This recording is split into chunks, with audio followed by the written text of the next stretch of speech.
Assalamualaikum warahmatullahi wabarakatuh. Perkenalkan, nama saya Maulana Zulusirin dengan NIM 903 dari kelompok 6. Kita akan membahas tentang MRA. MRA itu apa sih? Multiple Regression Analysis gitu.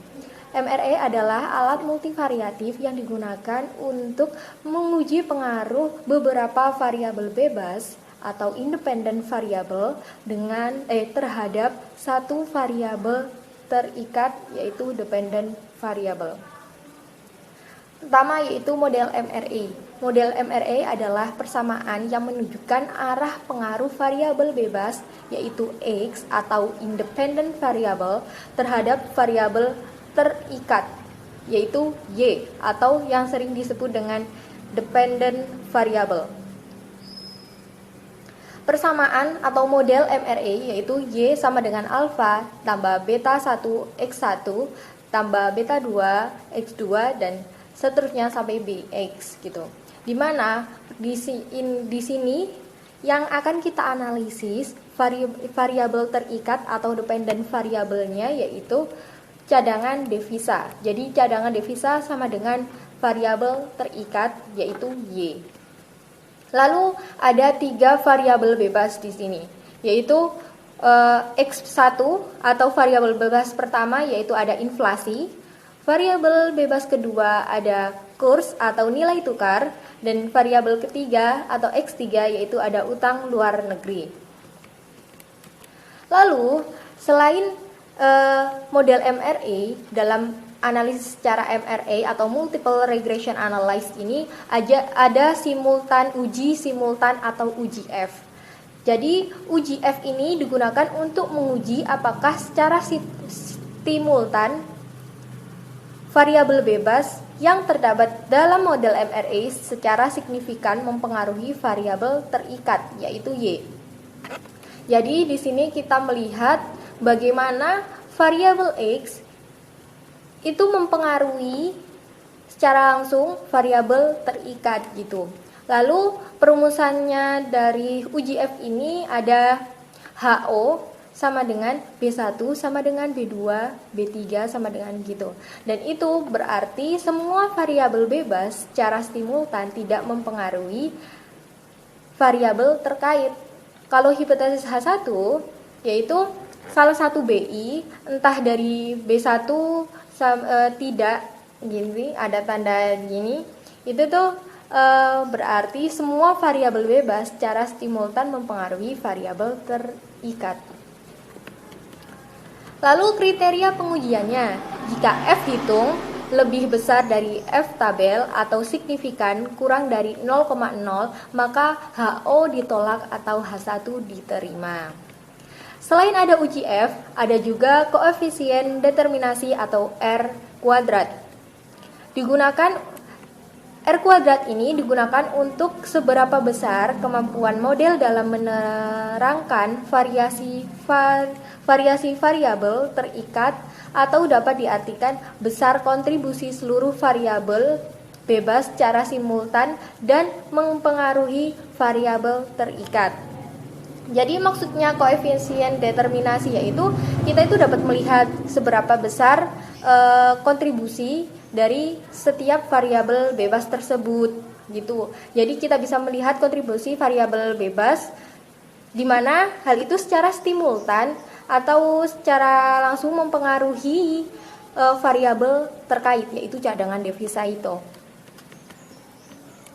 Lalu ada nilai R2 antara 0 dan 1. Semakin besar nilai R2, semakin besar R pangkat 2, semakin besar kemampuan seluruh variabel bebas dalam menjelaskan variabel terkait gitu. Lalu selain ada koefisien regresi, ada uji parsial.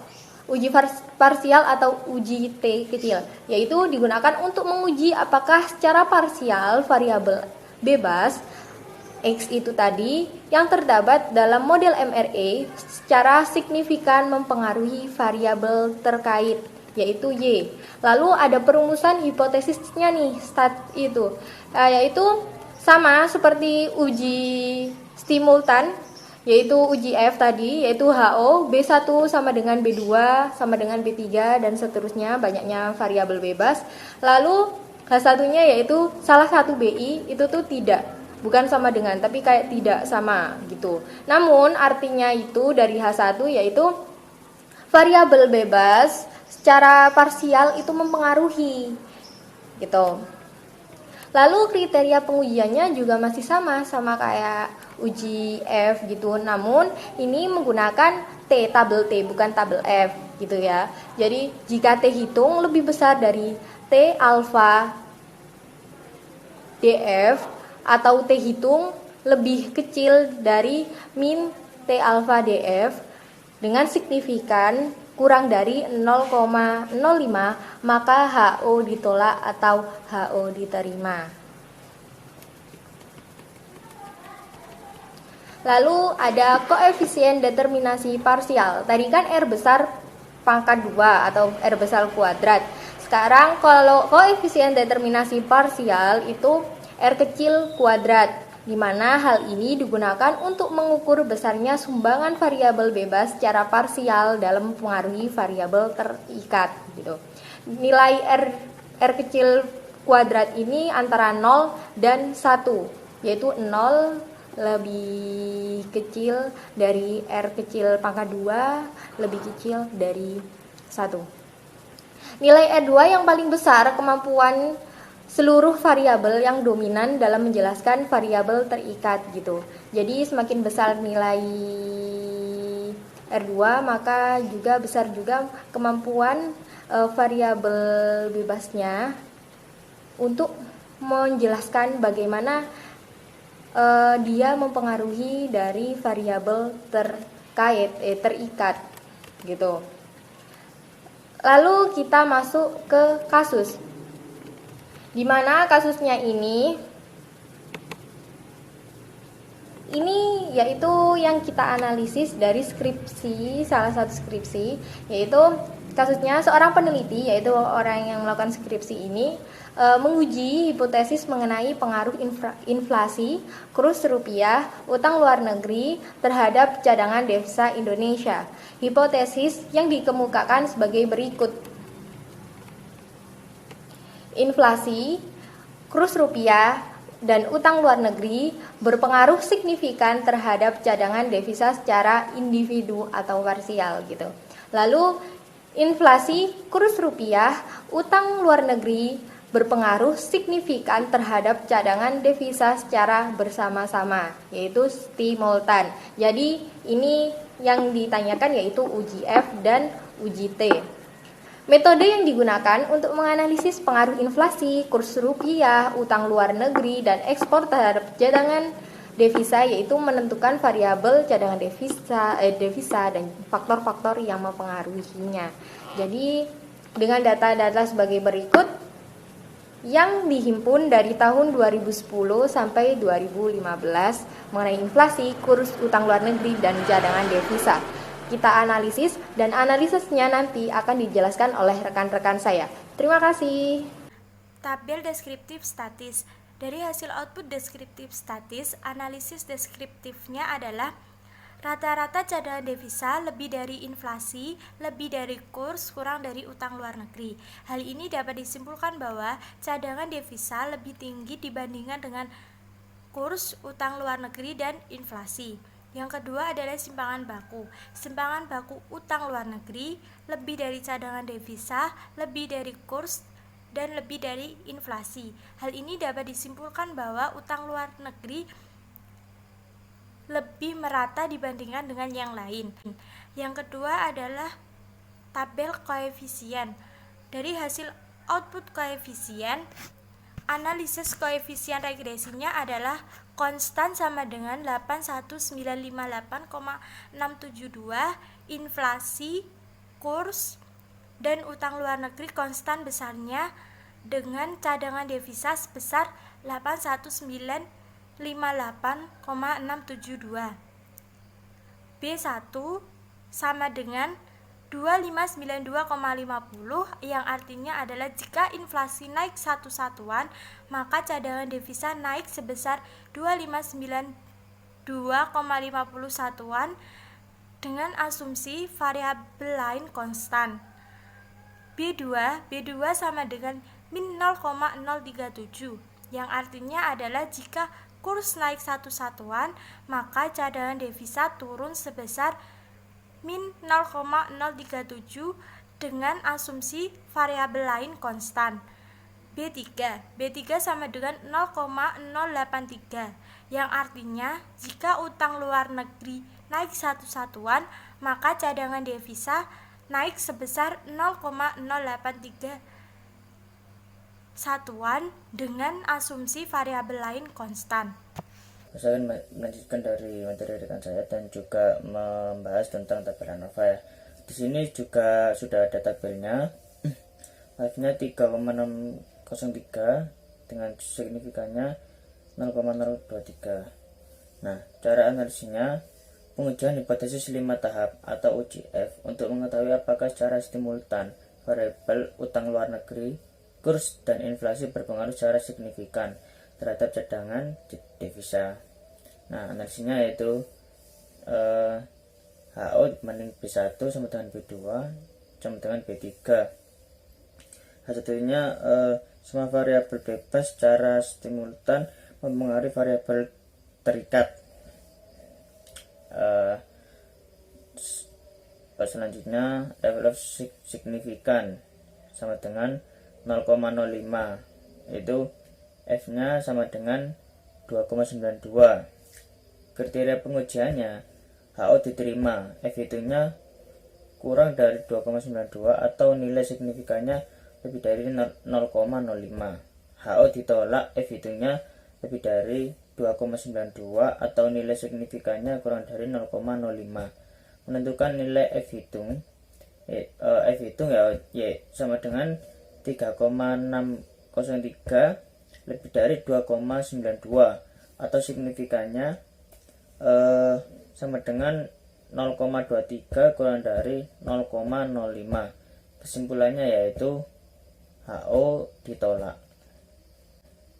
Selanjutnya saya akan membahas tentang tabel model summary, yaitu R-nya 486, R-square 236. Sini R-square-nya sama dengan 0,236, artinya 23,6%. Variasi yang terjadi pada cadangan devisa dipengaruhi secara simultan oleh inflasi, kurs, dan utang luar negeri. Sisanya sebesar 76,4% dipengaruhi oleh variabel di luar model. Nah, kesimpulannya variabel model dengan nilai 23,6% lebih kecil dibanding variabel di luar model yang nilainya CVS 76,4%. Dalam hal ini dapat dijelaskan bahwa kontribusi variabel bebas terhadap variabel terkait rendah. Selanjutnya yaitu saya akan menjelaskan tentang tabel koefisien dependent variabel cadangan devisa. Cara analisis pengujian hipotesis 5 tahap UJT untuk menguji pengaruh masing-masing variabel bebas secara parsial terhadap variabel terikat. Analisisnya yang pertama yaitu HO B1 sama dengan B2 sama dengan B3 dalam kurung inflasi, kurs, utang luar negeri secara parsial tidak mempengaruhi cadangan devisa. H1 salah satu B tidak sama dengan 0 dalam kurung inflasi, kurs, dan utang luar negeri secara parsial mempengaruhi cadangan devisa. Cara kedua yaitu level of significance sama dengan 0,05, F sama dengan dalam kurung 0,025,35 sama dengan 1,96. Yang ketiga yaitu kriteria pengujian. H0 diterima min 1,96 kurang dari T hitung kurang dari 1,96. H0 ditolak T hitung lebih dari 1,96 atau T hitung kurang dari 1,96. Yang keempat yaitu menentukan nilai T hitung. Variabel inflasi T hitung sama dengan 2,916 lebih besar 1,96 atau signifikan sama dengan 0,006 kurang dari 0,05.